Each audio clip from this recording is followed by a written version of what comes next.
cujo título é Fora da Caridade não há salvação. Os itens 6 e 7, Allan Kardec ele vai extrair uma passagem que está na carta de Paulo aos Coríntios, a sua primeira carta, capítulo 13, versículos 1 a 7 e o último versículo, que é o de número 13. Só que eu vou ler não a passagem que Kardec traz no Evangelho segundo o Espiritismo. Eu vou ler diretamente do texto bíblico. Eu vou ler ela na íntegra, dos versículos 1 a 13. Diz assim: ainda que eu falasse as línguas dos homens e dos anjos, se não tiver caridade, sou como o bronze que soa, ou como o símbolo que retine. Mesmo que eu tivesse o dom da profecia e conhecesse todos os mistérios e toda a ciência, mesmo que tivesse toda a fé, a ponto de transportar montanhas, se não tiver caridade, não sou nada. Ainda que distribuísse todos os meus bens em sustento aos pobres, e ainda que entregasse o meu corpo para ser queimado, se não tiver caridade, de nada valeria. A caridade é paciente. A caridade é bondosa, não tem inveja. A caridade não é orgulhosa. A caridade não é arrogante, nem escandalosa. Não busca os seus próprios interesses. Não se irrita, não guarda rancor. Não se alegra com a injustiça, mas se rejubila com a verdade. Tudo desculpa, tudo crê, tudo espera, tudo suporta. A caridade jamais acabará. As profecias desaparecerão. O dom das línguas cessará. O dom da ciência findará. A nossa ciência é parcial. A nossa profecia é imperfeita. Quando chegar o que é perfeito, quando chegar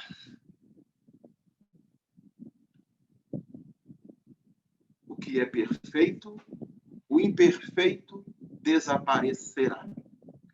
Quando eu era criança, falava como criança, raciocinava como criança, pensava como criança.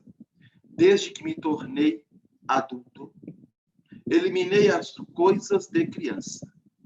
Hoje, vemos como por um espelho, confusamente. Mas então, veremos face a face. Hoje conheço em parte, mas então conhecerei totalmente como eu sou conhecido. Por isso subsistem a fé, a esperança e a caridade. As três, porém, a maior é a caridade.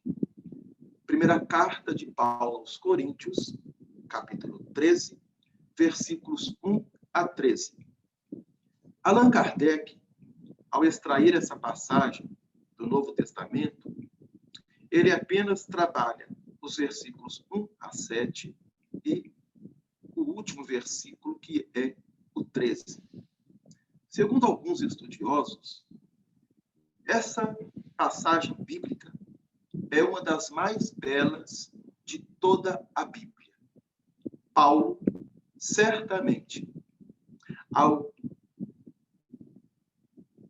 redigir este texto, estava amplamente inspirado, talvez até mesmo pelo próprio Cristo.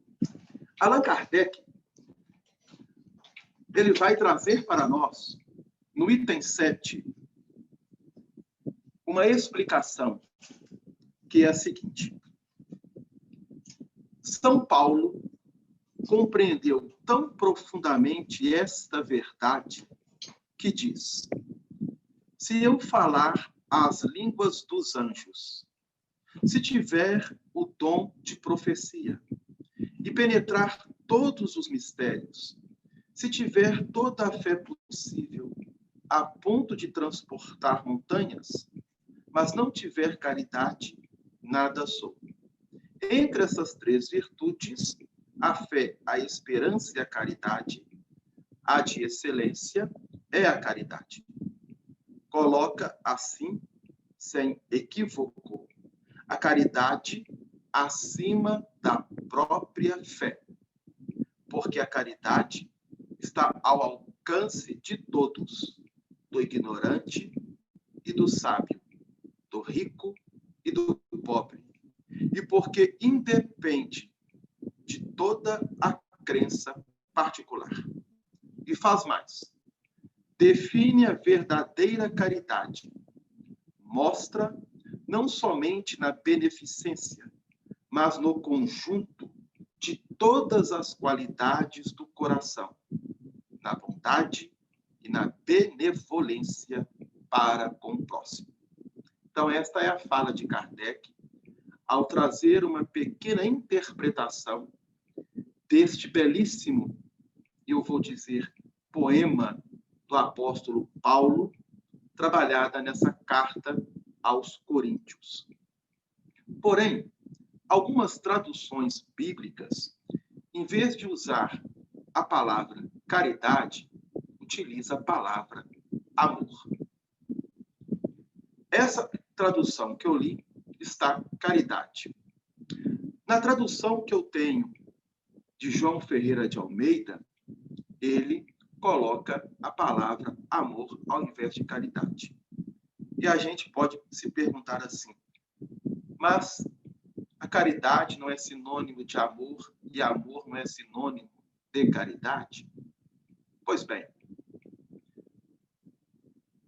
para nós que estamos nos encaminhando nesse padrão evolutivo ainda da Terra, sim, caridade pode expressar uma semelhança igual ao amor.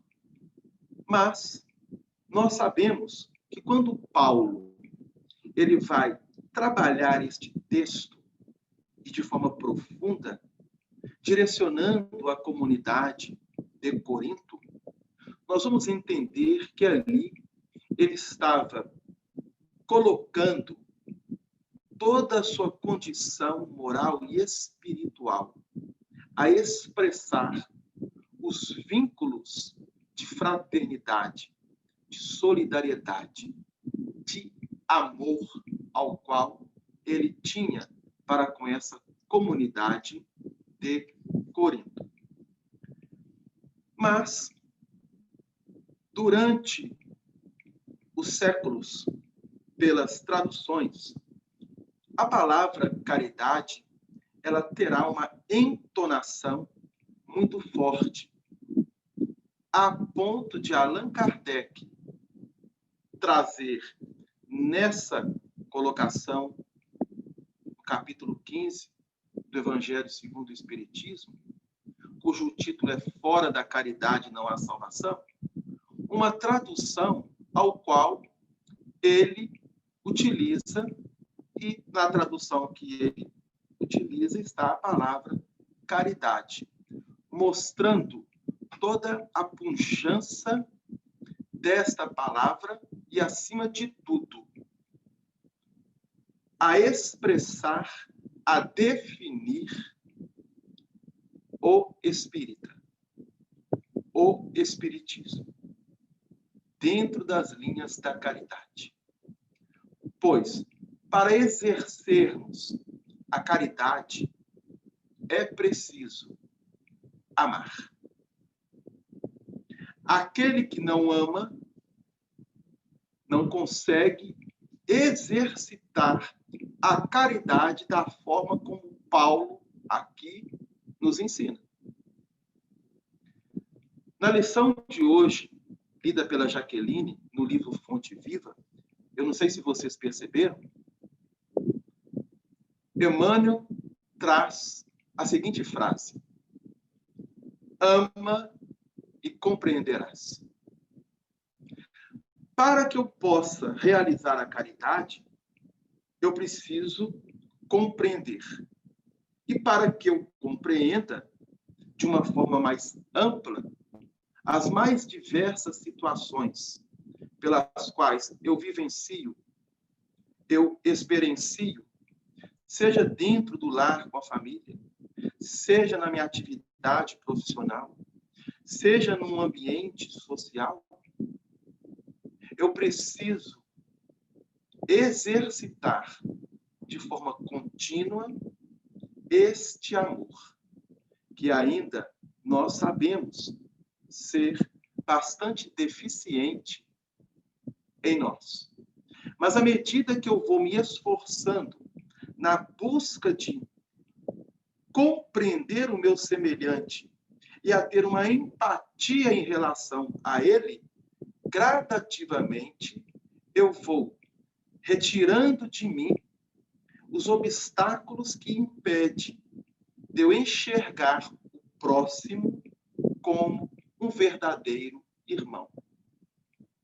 Então, a palavra caridade, a palavra amor, elas terão para nós essa similitude.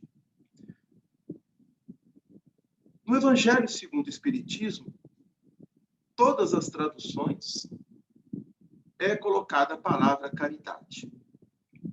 Pois bem, Kardec diz para nós: a caridade está ao alcance de todos, independente de quem quer que seja, da posição que ocupa, do grau de compreensão ou de evolução que o espírito se encontra. Ele pode realizar ou fazer a caridade conforme a sua forma de entender, de compreender, dentro do campo evolutivo em que se encontra. Então, ao realizar a caridade, nós podemos fazer de inúmeras formas, a tal ponto que a doutrina espírita vai definir para nós a caridade material e a caridade moral. A mais difícil, conforme os bons espíritos nos ensinam, é a caridade moral. E por que que essa caridade moral ela é difícil de exercitar? Pelo simples fato de nós ainda estarmos nos educando no amor.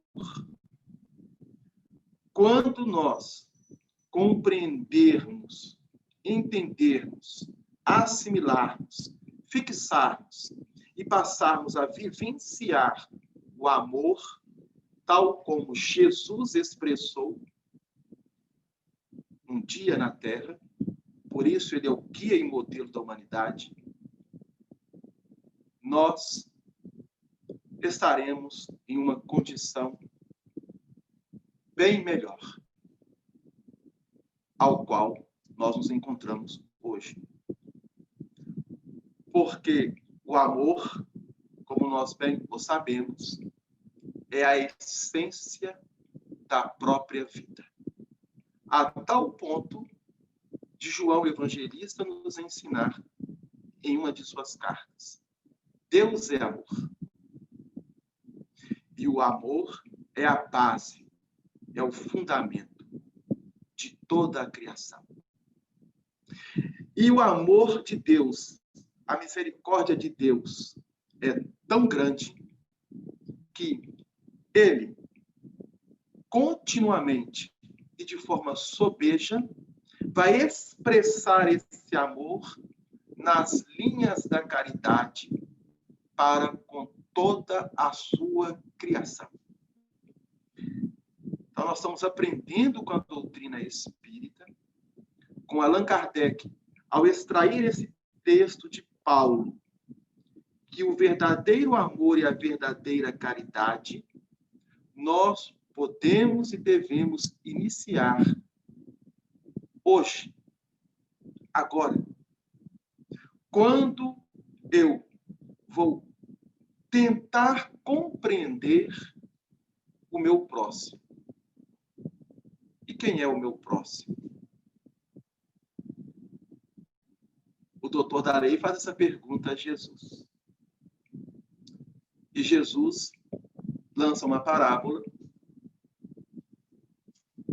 E quando questiona ele quem parece o próximo dentro dessa parábola, ele vai dizer assim: aquele que usou de misericórdia. Então vejam bem que na construção do texto bíblico, nas diversas passagens onde Jesus atuou e que os evangelistas trouxeram para nós, nas cartas paulinas, nas cartas universais e no próprio livro do Apocalipse, nós vamos encontrar o amor e a caridade sendo um convite na busca do aperfeiçoamento de cada um de nós. Pois bem, mas nós vamos separar para demonstrar a dificuldade de exercitarmos essa caridade, esse amor, da forma como Paulo colocou. Se nós formos aprofundar em cada um desses versículos, do capítulo 13 da primeira carta, nesses 13 versículos, talvez nós ficaríamos essa existência estudando, de tão profundo e de tão amplo que é este ensinamento. O versículo 1. Ainda que eu falasse as línguas dos homens e dos anjos. O que nós poderíamos entender com isso? Então, Paulo, ele está se posicionando como alguém que está na esfera material e que precisa conviver com todos, independente de qual etnia, ou seja, de qual crença possua. Línguas é a forma de nós nos comunicarmos. Como que eu comunico com o outro? Como que nós, seres humanos, nos comunicamos? Nós sabemos que o processo de comunicação hoje ele é amplo e variado. Mas será que eu compreendo essa comunicação? E ao me comunicar, será que eu consigo repassar aquilo que eu quero repassar para que o receptor consiga compreender da mesma forma que agora eu estou comunicando com vocês? Será que eu conseguirei repassar a vocês aquilo que quando eu li, eu entendi? Então, Paulo, ele está abordando um dos pontos nesse primeiro versículo do capítulo 13, em relação aos aspectos de comunicação entre os seres materiais e espirituais, anjos. Quando ele coloca anjos, ele está mostrando para nós a esfera de comunicabilidade que nós, seres humanos, podemos ter em relação à esfera espiritual. Mas, se dentro desta comunicação eu não tiver a compreensão de entender o próximo, conforme Emmanuel define na lição do Fonte Viva, ama e compreenderás, Paulo ele vai dizer para nós, se eu não tiver caridade, se eu não tiver este amor de compreensão, serei como um bronze que soa ou como o símbolo que retine. Isto é, eu posso dar todo um brilho dentro de uma comunicação que não valerá de nada se não estiver ali vinculado a caridade e o amor. Ele continua. Mesmo que eu tivesse toda a ciência, se eu não tiver caridade, eu nada serei. Mas o que chama-nos a atenção é os versículos 4 a 7.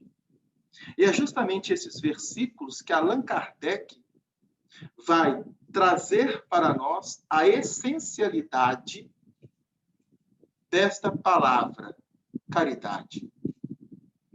Vejam bem, eu vou ler com calma e vamos fazer uma reflexão, cada um de nós. Se nós conseguimos já, hoje, na posição que nos encontramos, realizar essa forma de realizar a caridade. Quando Paulo coloca, a caridade é paciente. Temos paciência. Alguém está atento à tranquilidade e à paciência, especialmente nestes meses do ano de 2020, que vai ficar registrado nos anais da história, dentro deste processo de pandemia ao qual estamos vivenciando? Temos tido paciência conosco mesmo. Vamos nem colocar em relação ao outro, mas com nós mesmos. A caridade é bondosa. Temos sido, ou sidos, benevolentes em relação ao próximo, porque Kardec, na questão 886 do Livro dos Espíritos, ao questionar a espiritualidade maior, da forma como Jesus entendia a caridade, e a resposta, dentro de uma síntese maravilhosa: benevolência para com todos, bondade. Sermos benevolentes é termos a bondade, é exercitarmos esta bondade a quem quer que seja. Será que temos agido assim? Nas nossas formas de nos comunicarmos uns com os outros? A caridade não traz inveja e nem é orgulhosa. Por quê? Conforme os espíritos superiores definem a Allan Kardec nessa questão 886 do Livro dos Espíritos, não ser invejoso e nem ser orgulhoso é sabermos trabalhar em nós a indulgência. Sermos indulgentes para com as imperfeições alheias. Será que nós conseguimos já amealhar dentro de nós essa forma de sermos indulgentes e não deixar que a inveja e o orgulho se assenhoreiem de nós a ponto de nos dominar? Continua. A caridade não é arrogante, nem escandalosa, e nem busca os seus próprios interesses. Versículo 5. Diz Jesus: no mundo tereis escândalos, porque ele é necessário. Estamos num planeta de provas e expiações. E o que caracteriza os espíritos que habitam este planeta é justamente a imperfeição. O que vem a ser isso? nós estarmos muito mais próximos dos aspectos de materialidade do que o nosso processo de espiritualização. Mas à medida que nós vamos avançando, nós vamos compreendendo, nós vamos então refletindo sobre justamente o escândalo, a arrogância e aquilo que é o verdadeiro e real interesse nosso. Quando nós passamos a refletir sobre isso, nós estamos trabalhando os aspectos desta caridade dentro de nós. Pois o objetivo é nos aperfeiçoarmos para, então, sabermos transitar onde quer que estejamos com essa robustez em nosso espírito, a irradiar de nossos espíritos. Continua Paulo aqui. Olha que coisa interessante. A caridade não se irrita, não guarda rancor, não se irrita, não guarda rancor. Será que nós conseguimos, ou já somos capazes de não nos irritarmos com qualquer coisa que seja?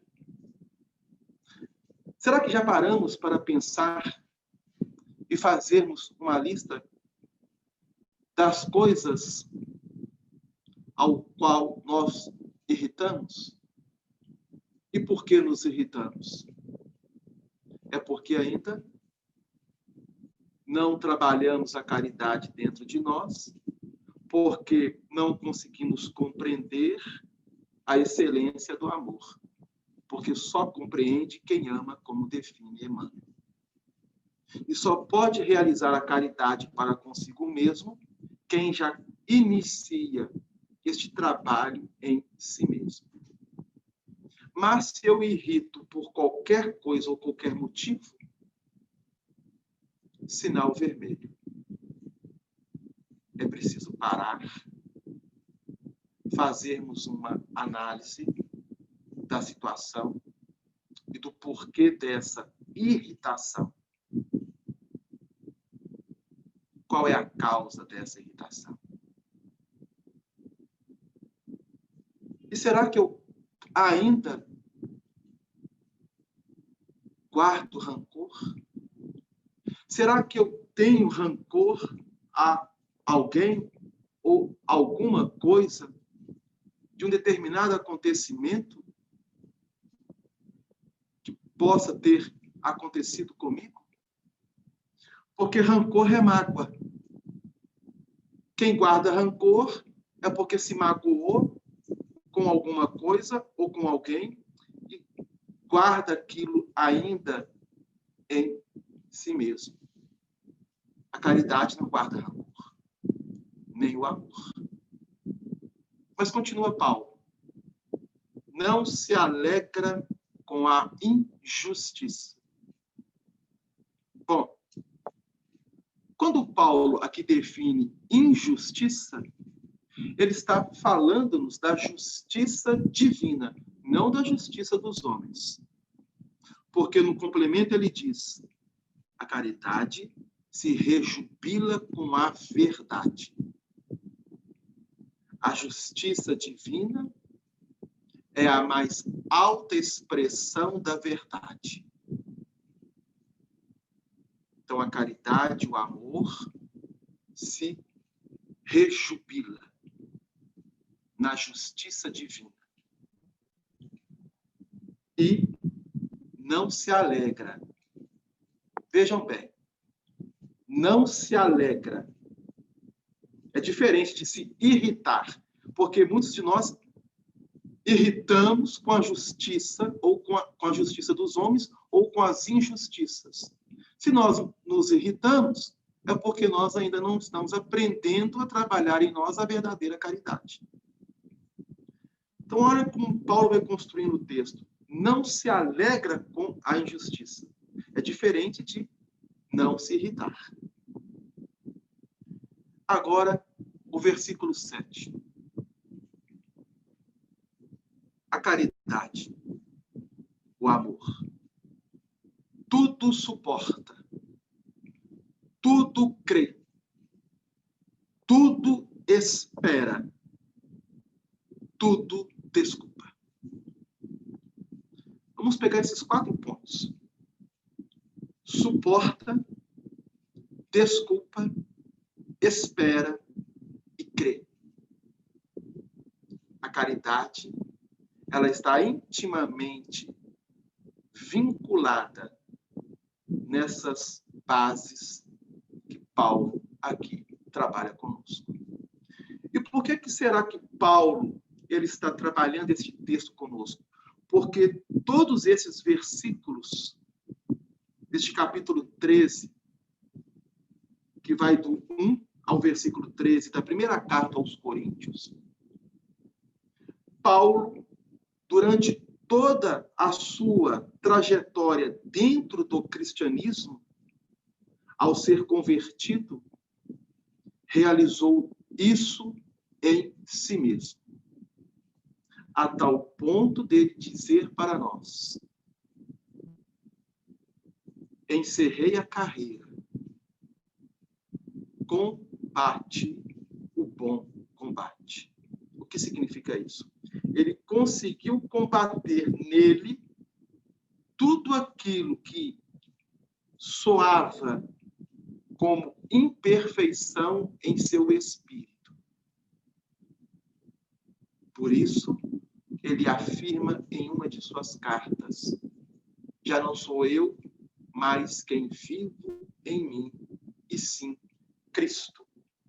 Porque quem tudo desculpa, quem tudo crê, quem tudo espera, quem tudo suporta, exerce aquilo que Jesus nos ensinou e exemplificou, e que os espíritos superiores nos relembram na resposta à questão 886. Perdão. O perdão, ele é capaz de desculpar, de esperar, de suportar e de crer no próximo. Porque quem está perdoando está dando um crédito de confiança, porque crê no outro, crê no próximo. Então, é importante nós atentarmos para isso.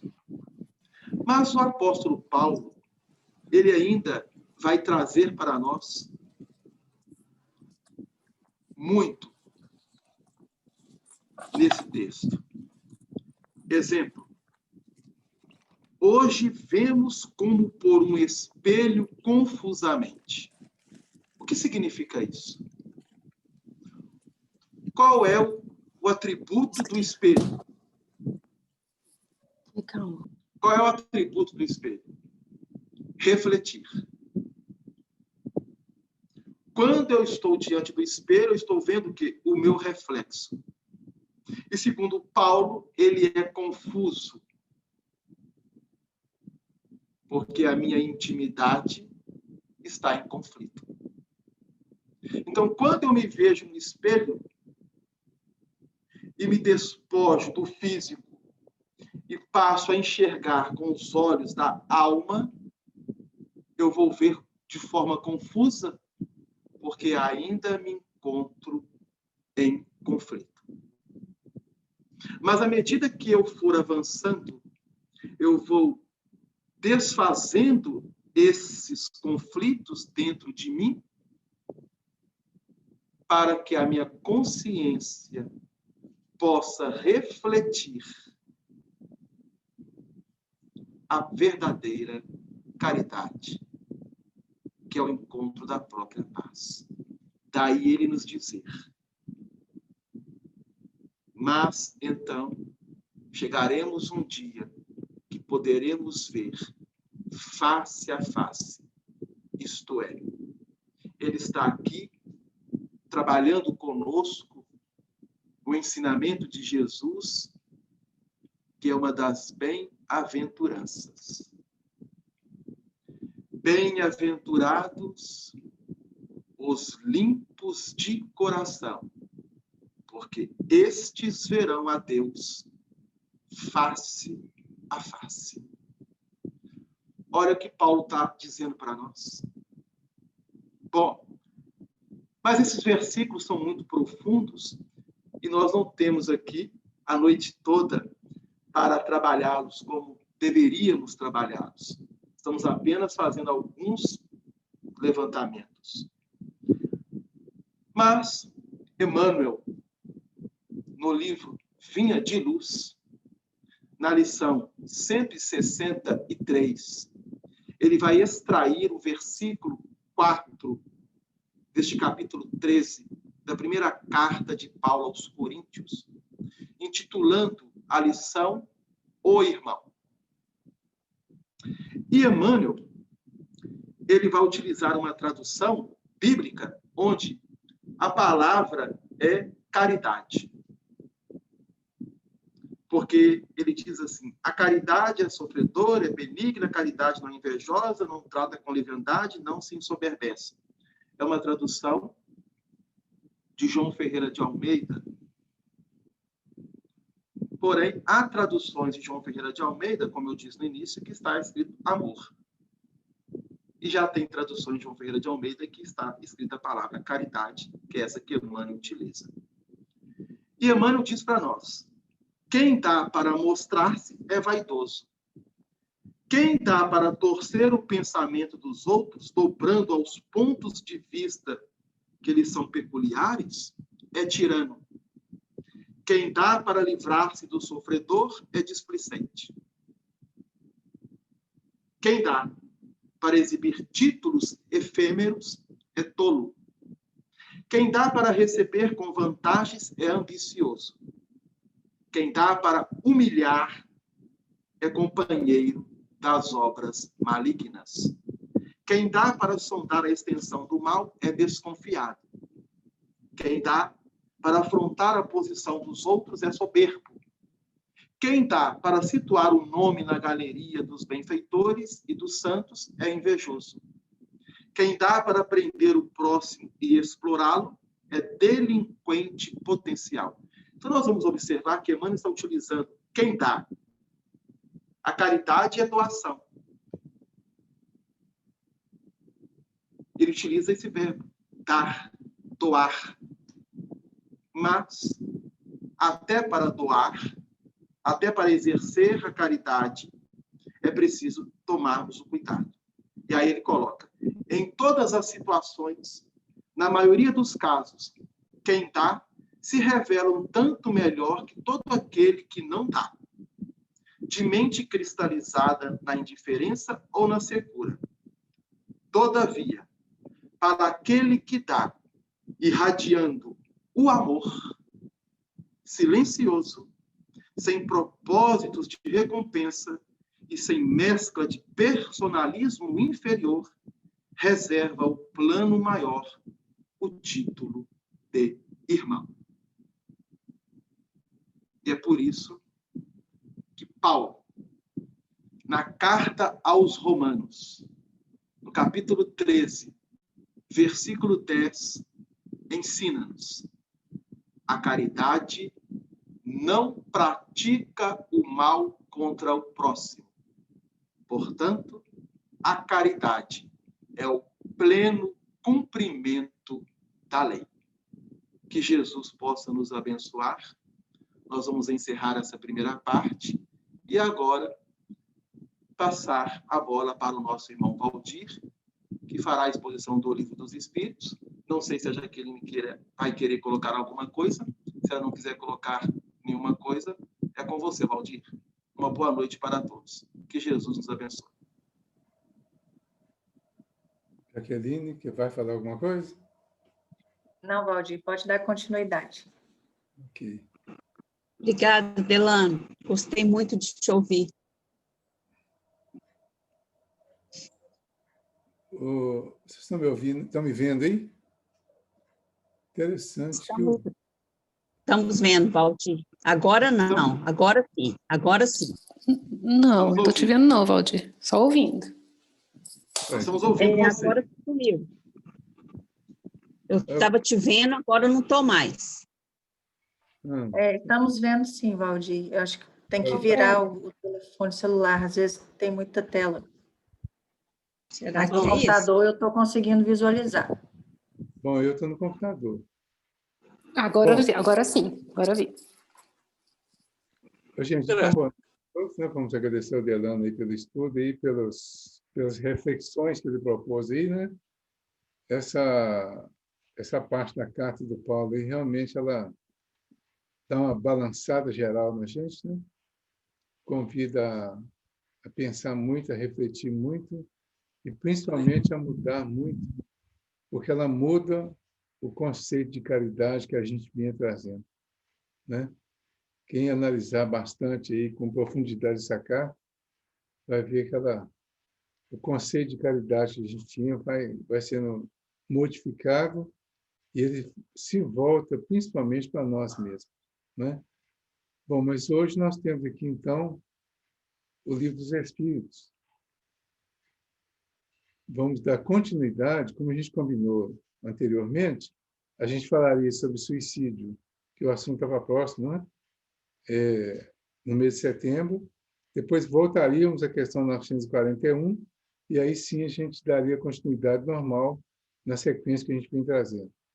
Então, hoje é a questão 941 do Livro dos Espíritos. Estamos na quarta parte, né? No item 5, na quarta parte, capítulo 1, penas e gozos terrenos, preocupação com a morte ou temor da morte. Tem duas traduções diferentes, pelo menos que eu vi. A pergunta 941, esse assunto também vai dar o que pensar, né? Preocupação com a morte ou temor da morte. Para muitas pessoas, o temor da morte é uma causa de perplexidade. De onde lhes vem esse temor, tendo elas diante de si o futuro? É uma pergunta que tem uma lógica que é contrariada pela realidade, pelo fato. Então, aí os espíritos respondem. O que o Kardec pergunta? Muitas pessoas temem a morte, né? Ficam perplexas diante da morte. Mas de onde que vem esse temor da morte? Se Você elas pode para mim repetir, Valdir, a pergunta? Você repete para mim, por favor, a pergunta? Para muitas pessoas, o temor da morte é uma causa de perplexidade. De onde lhes vem esse temor, tendo elas diante de si o futuro? Então, a pergunta está se relacionando com a aparente, a real, na verdade, a real controvérsia que existe.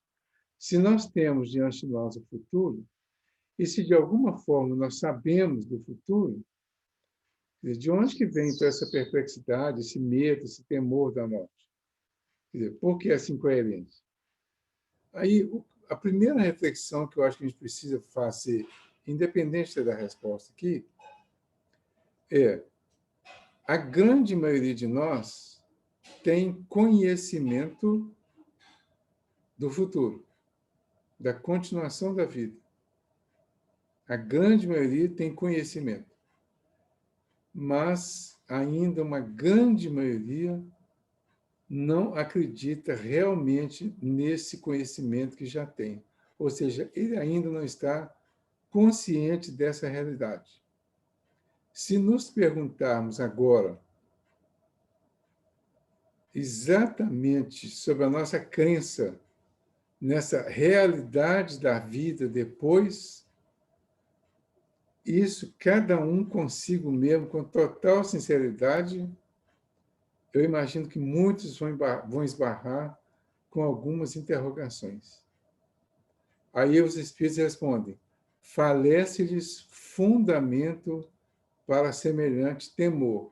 Ou seja, pela lógica da proposta, não há fundamento para semelhante temor, já que a imortalidade é uma realidade, é uma realidade natural, mas que ainda não é natural para nós. Mas eles dizem, mas que queres? Se procuram persuadi-las, quando crianças, de que há um inferno e um paraíso, e que mais certo é irem para o inferno, visto que também lhes disseram que o que está na natureza constitui pecado mortal para a alma. Sucede, então, que, tornadas adultas, essas pessoas, se algum juízo têm, não podem admitir tal coisa e se fazem ateias ou materialistas. São assim levadas a crer que, além da vida presente, nada mais há. Quanto aos que persistiram nas suas crenças da infância, esses temem aquele fogo eterno que os queimará sem os consumir. Ao justo, nenhum temor inspira a morte, porque com a fé tem ele a certeza do futuro. A esperança fala contar com uma vida melhor, e a caridade, a cuja lei obedece, lhe dá a segurança de que, no mundo para onde terá de ir, nenhum ser encontrará cujo olhar lhe seja de temor, de temer. Aí tá. Então, isso aqui, a resposta, ela tem uma lógica dentro da realidade natural, mas que não é a lógica da grande maioria de nós ainda, porque nós fomos, quer dizer, de uma certa forma, eles até justificam por nós, né? Explicam por nós. Por que do temor?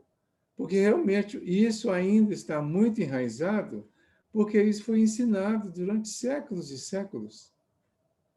Isso ainda é repetido, ainda é trabalhado de alguma forma para amedrontar as crianças, para amedrontar os adultos, ou seja, as crianças espirituais que nós somos, ainda estamos amedrontados sob a ameaça de um inferno por não termos feito isso ou aquilo, às vezes, como eu disse aqui, até diante da natureza. Por exemplo, a questão da sexualidade, que é uma questão natural, não tanto agora, mas ainda é visto como pecado em muitas situações. Então, se nós formos avaliar a humanidade hoje, especialmente nos ambientes que nós convivemos, né? Se for analisar o comportamento sexual das pessoas hoje, baseado nos conceitos, nas regras que foram passadas, ninguém vai para o céu, para o paraíso, até para o inferno, de cabeça para baixo ainda. Né? Por quê? Tem a questão do pensamento, tem a questão de todas as imagens, de todas as, vamos dizer, todas as atitudes nossas na área da sexualidade, que nós, às vezes, não conseguimos ver pecado por aquilo que estamos sentindo. Mas aí vem o conceito religioso, em nome de Deus, em nome da religião, passa que há um pecado nisso. Aí vem os pecados capitais, por exemplo. Né? A gula é um pecado capital. Mas o que é gula? Gula é comer demais. Mas como que eu vou avaliar o que é comer demais ou comer de menos, se eu como o tanto que eu consigo e o tanto que eu tenho necessidade? Isso eu estou falando de uma maneira bem geral. Aí, mas como que isso vai me mandar para o inferno? Porque é um pecado capital, não tem perdão, não tem solução. Então, todas essas crenças que foram enraizadas em nós, que ele fala que sucede então que, tornadas adultas, essas pessoas, se algum juízo têm, não podem admitir tal coisa e se fazem ateias ou materialistas. Ou seja, as pessoas desistem da espiritualidade, da religião, principalmente, porque elas passam a não admitir que coisas que elas fazem, que são para elas tão naturais e às vezes até saudáveis, está considerado no nível de pecado mortal. É tão sério isso, ainda hoje, que se a gente for analisar o grupo que está aí hoje reunido aqui nesse nosso estudo, nós temos aí, nesse momento, 23 pessoas aqui registradas. Pode ser que tenha mais encarnados, né? Provavelmente, a gente não vai achar ninguém aí nesse grupo que não tenha cometido, na última semana, algum pecado capital. Isso significa, então, que esse grupo todo vai para o inferno, né? Dentro dessa proposta e do jeito que foi colocado. Entenderam? Então, o que é que nós precisamos trabalhar? Ele fala assim, sucede, então, que, tornadas adultas, essas pessoas, se algum juízo têm, não podem admitir tal coisa e se fazem ateias ou materialistas. O problema aqui, tem um outro detalhe, é que nos tornamos adultos fisicamente, mas continuamos, às vezes, criancinhas, aquelas criancinhas de Jesus, do ponto de vista da racionalidade em relação à nossa espiritualidade. O convite aqui, então, nessa questão, para que a gente consiga trabalhar isso com tranquilidade, é que nós busquemos a nossa racionalidade, que é o que vai caracterizar a nossa condição de adulto, espiritualmente e moralmente. Enquanto estivermos pensando com essa mentalidade, com essa cabeça, né, de quem ainda tem medo, já nem é da morte, porque o medo da morte é consequência de outros medos. Então, nós precisamos trabalhar todos esses outros medos, porque todos eles são irracionais. E quando alguma coisa nesse sentido é irracional, significa que nós não assumimos, não assimilamos nenhum ensinamento, nenhum conhecimento que nos tire dessa irracionalidade para nos colocar no sentido oposto disso, na condição de racionalidade e, portanto, na condição de adultos, espiritual e fisicamente. Esse é o grande momento para nós. A mensagem do Emmanuel, lá do como é que chama o livro? Depois eu lembro. Ele fala o seguinte, aquele livro que comenta o livro dos médiuns. Ele diz lá que tem uma mensagem que chama Aviso, Chegada, Entendimento. Seara dos Médiuns. Nessa mensagem, ele diz que a fase do aviso já passou, a fase da chegada já passou, que estamos com o Espiritismo vivendo a fase do entendimento. Então, a fase do entendimento é que vai nos fazer entender todas essas questões, todos esses medos que alimentam em nós o medo da morte. Então, não seria, vamos dizer assim, condenável propriamente as pessoas terem medo da morte, porque elas estão alimentando o medo da morte com outros medos. E muitas se tornam materialistas porque têm medo das coisas que foram ensinadas e que a condição, a mentalidade ou até a racionalidade que elas conseguiram desenvolver não consegue aceitar essa proposta, né? Então, são assim levados a crer que, além da vida presente, nada mais há. Quanto aos que persistiram nas suas crenças da infância, esses temem aquele fogo eterno que os queimará sem os consumir. Então, é só a gente imaginar um caldeirão fervente e a gente lá dentro desse caldeirão, e dizem que o capeta fica lá com um chucho, né? Ele fica lá o tempo todo, ativando o fogo, eles devem colocar mais lenha lá, né? A não ser que tenha um combustível todo especial. Então, vai ficar chuchando isso. Aí a gente, com esse calorzinho que está fazendo esses dias aqui, está todo mundo morrendo, né? Nossa, está calor demais, a reclamação generalizada por causa desse calorzinho aqui. Imagina esse calor eternamente lá no inferno. Eu não para temer a morte. Só que nada disso existe nessas condições. É claro que existem situações no plano espiritual de dor, de sofrimento, de imagens, de vivências específicas de alguns espíritos ou grupos de espíritos passando por situações muito dolorosas, que é exatamente o resultado das consciências culpadas. Ao justo, nenhum temor inspira a morte, porque com a fé tem ele a certeza do futuro. Esse é o justo. Mas nós ainda não nos sentimos justos, né? Fala que a esperança, falo contar com uma vida melhor. O Delano acabou de trabalhar aí agora, né? A fé, a esperança e a caridade. E diz que a caridade é a maior delas. E aqui está tudo repetindo aqui, ó. Ao justo nenhum temor inspira a morte, porque com a fé tem ele a certeza do futuro. A esperança fará com que ele conte com uma vida melhor, que ele espere, que ele almeje uma vida melhor.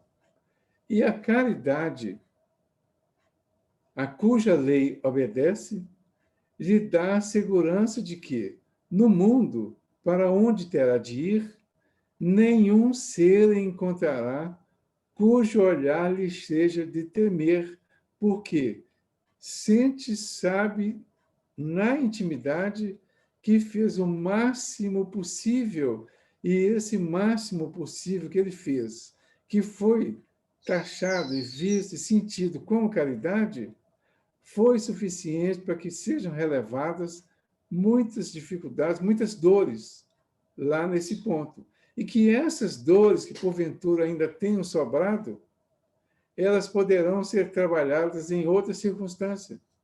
Porque ao trabalhar a questão 886 também, que o Delano trouxe, ele trouxe como terceiro item lá, né, na benevolência, na indulgência, o perdão das ofensas. E o perdão é uma proposta incondicional ensinada por Jesus, que é exatamente a manifestação divina para todos nós. Então, o perdão é da lei divina para todos nós, como oportunidade para refazer tudo. Então, isso combate e condena tudo que foi sendo ensinado até então em relação a essa questão de tanto de paraíso quanto de inferno eterno, mas principalmente de inferno eterno. Porque o inferno eterno, ele passa que não tem mais solução. Acabou toda a sua chance. A ideia de perdão, de misericórdia, é que vai exatamente trazer para nós que é possível consertar tudo. Então, tudo tem conserto. Tudo tem solução. Tudo que passa aqui pela Terra, tudo que é criado aqui, tudo que nasce aqui na Terra, vai passar por uma transformação, por uma espiritualização. E a parte que é mais da matéria, com certeza vai ficar na matéria. Aí o Kardec comenta assim essa questão. O homem carnal, mais preso à vida corpórea do que à vida espiritual, tem na Terra penas e gozos materiais. Sua felicidade consiste na satisfação fugaz de todos os seus desejos. Sua alma, constantemente preocupada e angustiada pelas vicissitudes da vida, se conserva numa ansiedade e numa tortura perpétuas. Isso ele está falando do homem carnal. A morte o assusta porque ele duvida do futuro e porque tem de deixar no mundo todas as suas afeições e esperanças. Mas o homem moral, que se colocou acima das necessidades factícias criadas pelas paixões, já neste mundo experimenta gozos que o homem material desconhece. Será em qual posição que nós estamos, hein? Cada um poderia se posicionar, né? O homem carnal ou o homem moral. O carnal é o que está totalmente preso à matéria e está com medo de largar tudo isso aqui, então ele justifica com isso o medo da morte. Mas o homem moral, aquele que se colocou acima das necessidades criadas pelas paixões aqui do mundo, já neste mundo experimenta gozos que o homem material desconhece. A moderação de seus desejos lhe dá ao espírito calma e serenidade. Ditoso pelo bem que faz, não há para ele decepções, e as contrariedades lhe deslizam por sobre a alma, sem nenhuma impressão dolorosa deixarem. Vocês viram como que o Delano hoje antecipou? Na verdade, claro que hoje os assuntos estão totalmente conciliados, está totalmente encaixado um com o outro. E como que essa questão, esse poema do Paulo que o Delano falou, e que eu concordo que é um dos mais belos escritos bíblicos, ele é muito importante porque, em poucas palavras, ele traz para nós um resumo de tudo que nós precisamos para atingir a salvação de tudo isso que nos prende, que nos escraviza, que nos amedronta aqui e que nos leva ao medo da morte, porque seria o medo de largar aqui aquilo que ainda está, de uma certa forma, ao alcance das nossas mãos e achamos que vai poder ficar preso para sempre. Então, este poema do Paulo, o Delano hoje deu uma interpretação que eu não tinha visto ainda, embora eu já tenha visto e sempre procurando fazer de uma forma diferente, o Delano hoje conseguiu superar e realmente vai sempre superar mais e cada vez mais o assunto. Por quê? O assunto estudado, esse assunto, caridade estudado, ele vai nos trazer sempre mais propostas de crescimento e de crescimento no sentido de nos tornarmos adultos espiritual, moral e fisicamente enquanto estamos aqui na Terra.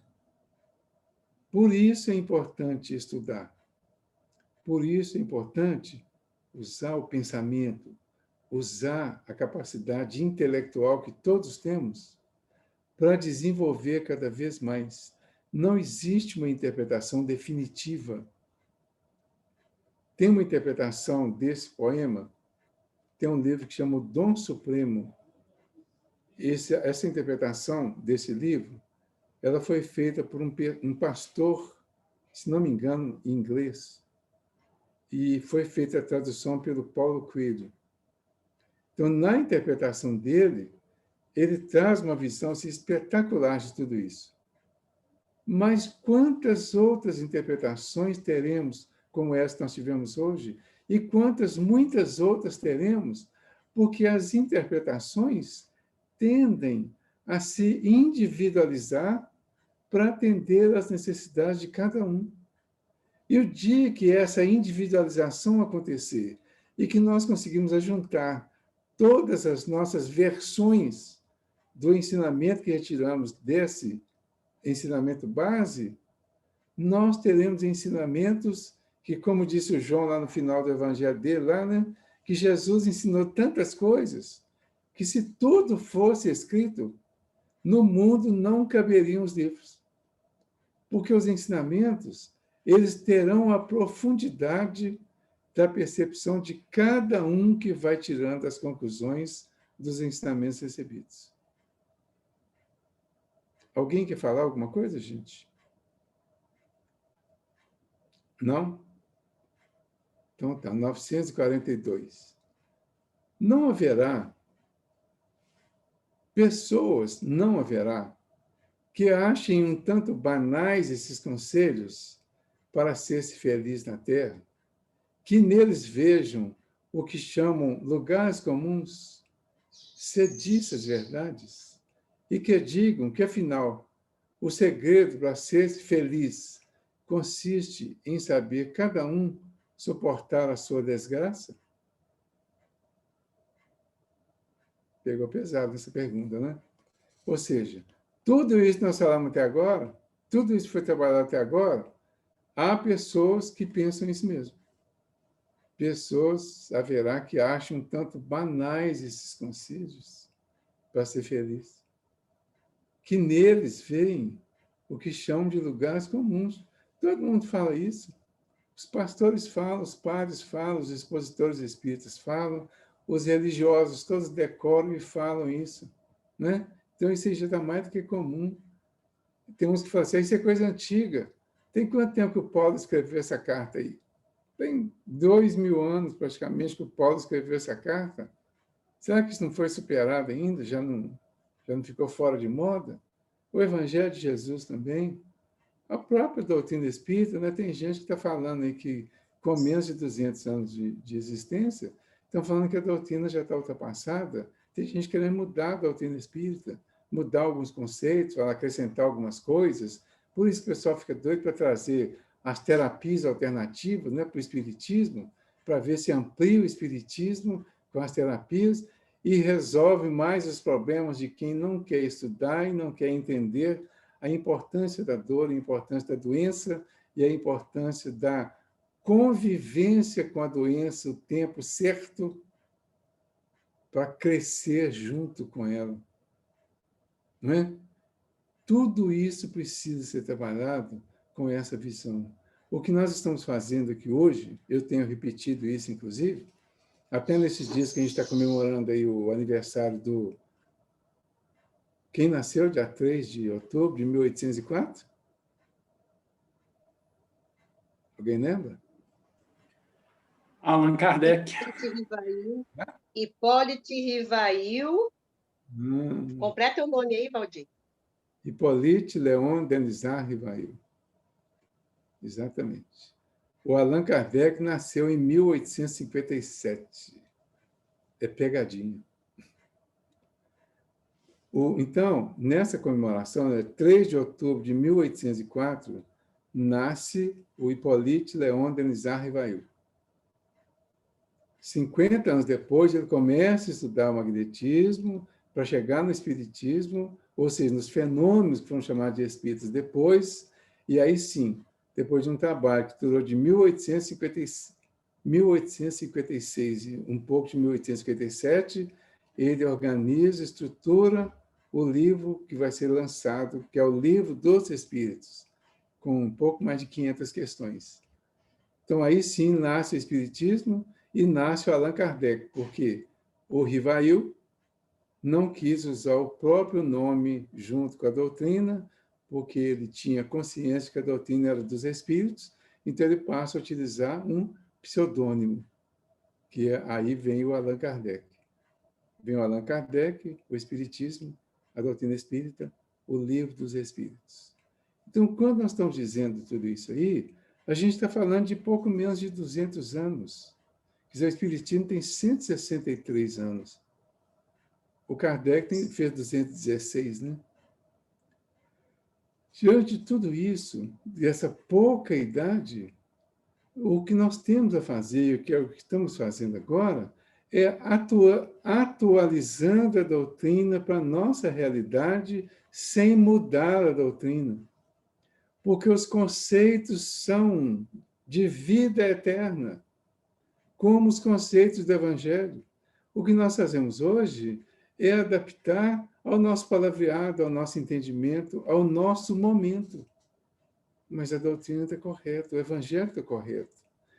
E isso nós vamos fazendo e vamos, inclusive, porque em muitas situações as doutrinas adotaram ou interpretaram de uma forma literal os ensinamentos passados, é que muitos desses ensinamentos foram mantidos ao longo de séculos.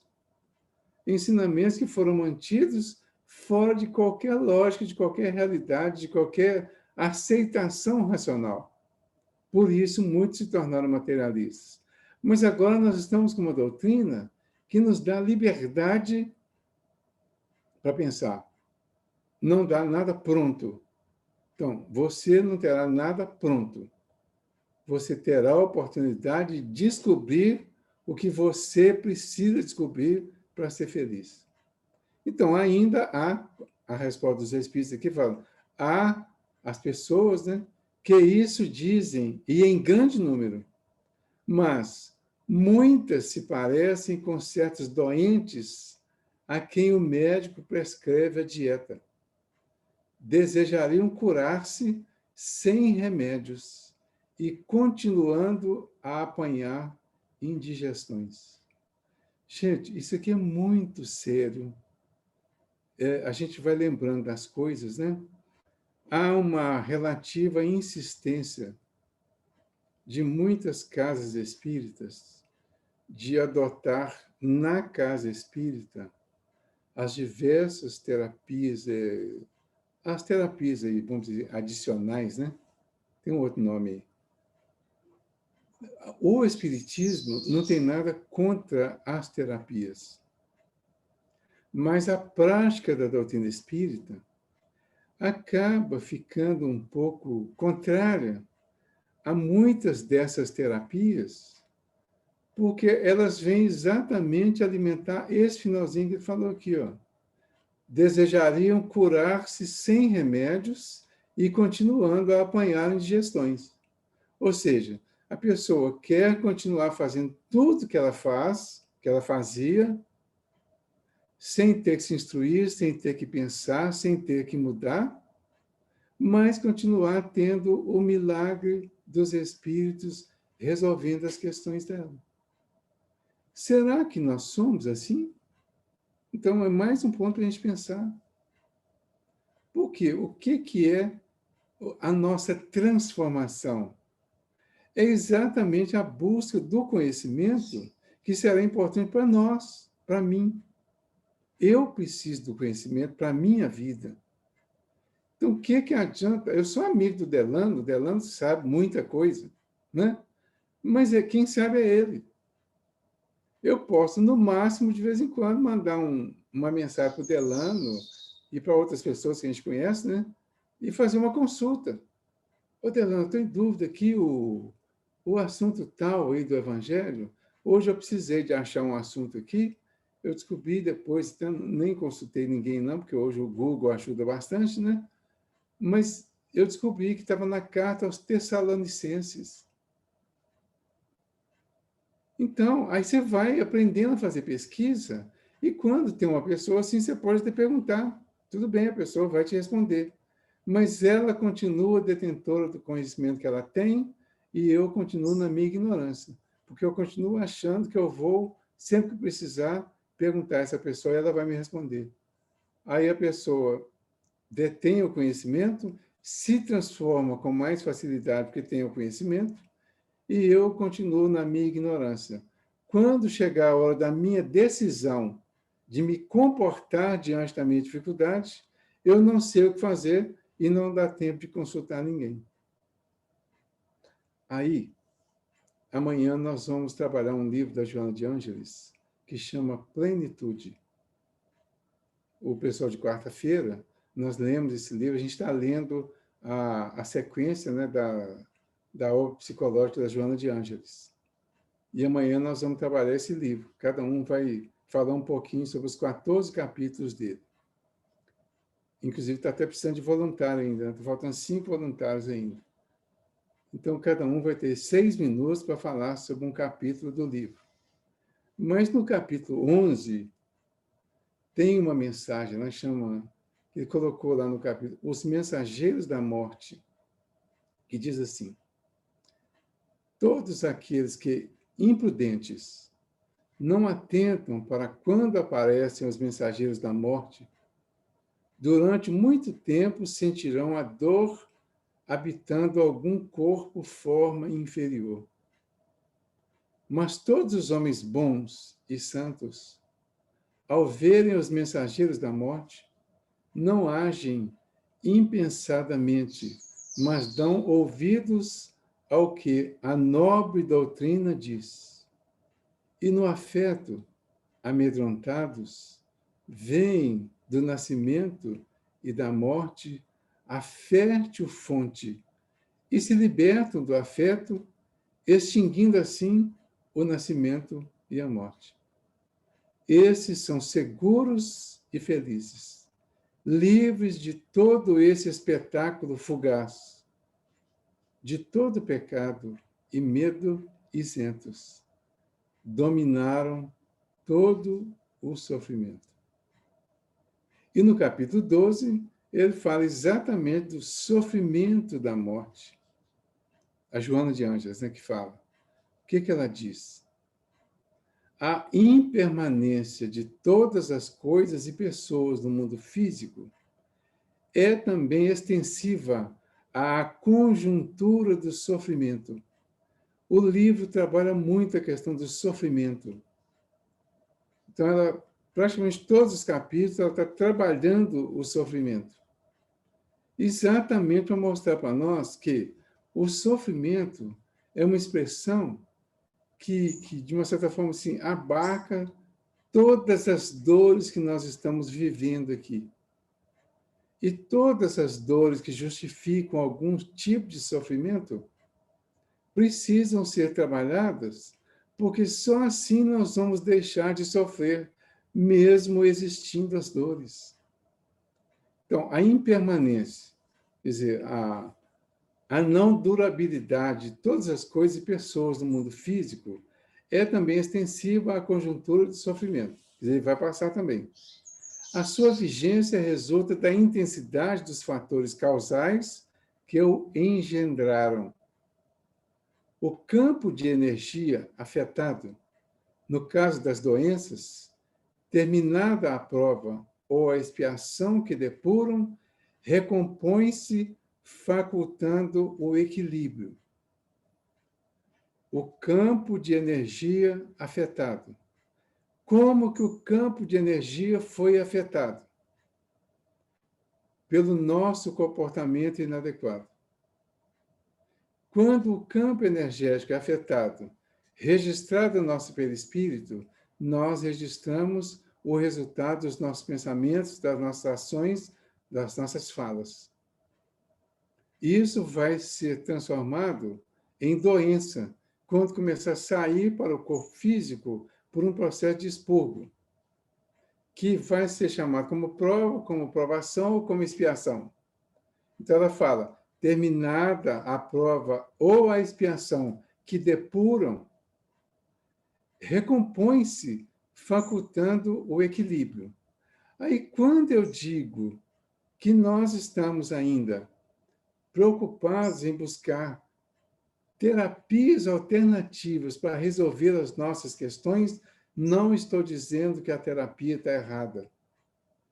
Estamos dizendo que a dependência das terapias alternativas e de todos os tratamentos, sem mudança real em nós, não terá a solução devida, não terá a solução adequada.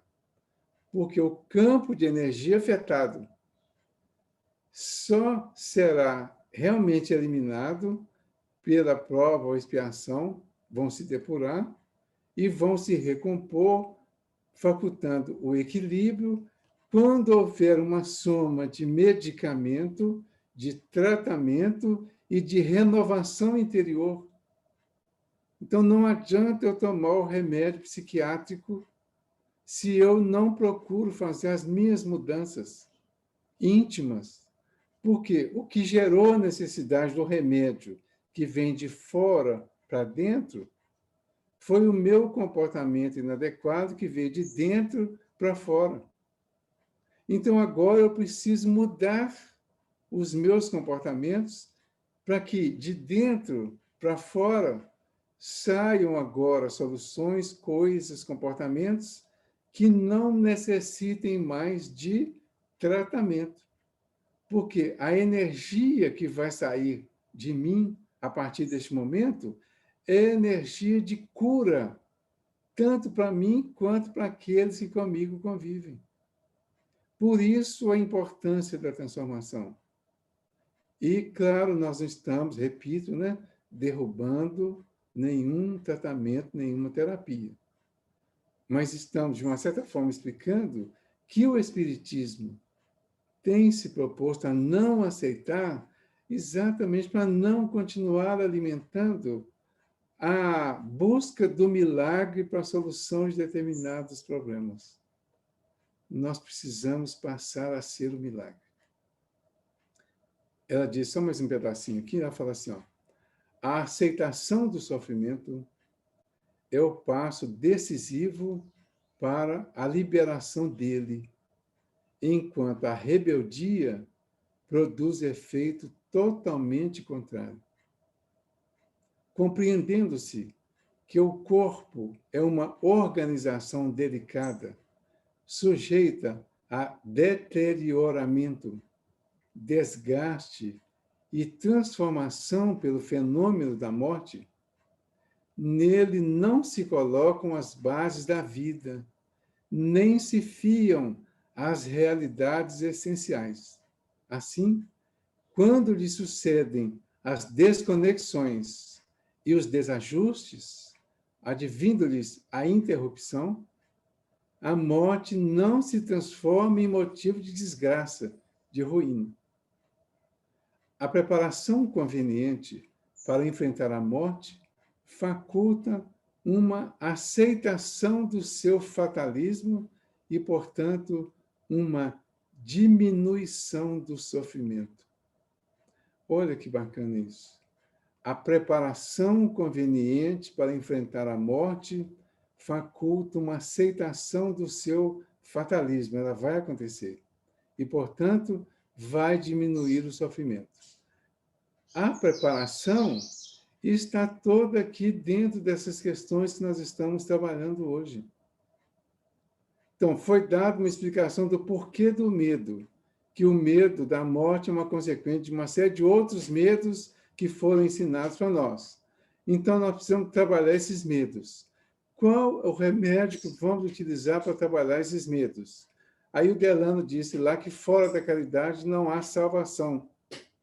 E o Paulo trouxe isso de uma forma brilhante para nós. O que eu tenho que fazer, então, para vencer os meus medos? Eu preciso ser caridoso comigo e com os outros. É só isso.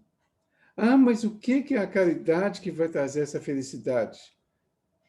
É só relembrar a listinha que foi lida e explicada pelo Delano. Ou seja, é só ser caridoso. E ser caridoso é só fazer tudo isso aí que foi explicado e foi falado. Simples, né? Mas é preciso fazer. Não é possível colocar tudo isso, como diz que na pergunta 942, né, como lugar comum. Tudo é importante. Todo detalhezinho é importante na nossa transformação. Todo pequeno desvio é importante para nos chamar a uma renovação, a uma transformação. Tudo é sério, tudo é importante, mas nada deve ser tratado com fanatismo, com exagero, com excesso. Porque, antes de mais nada, uma das expressões que tem lá, que é a caridade, tudo espera.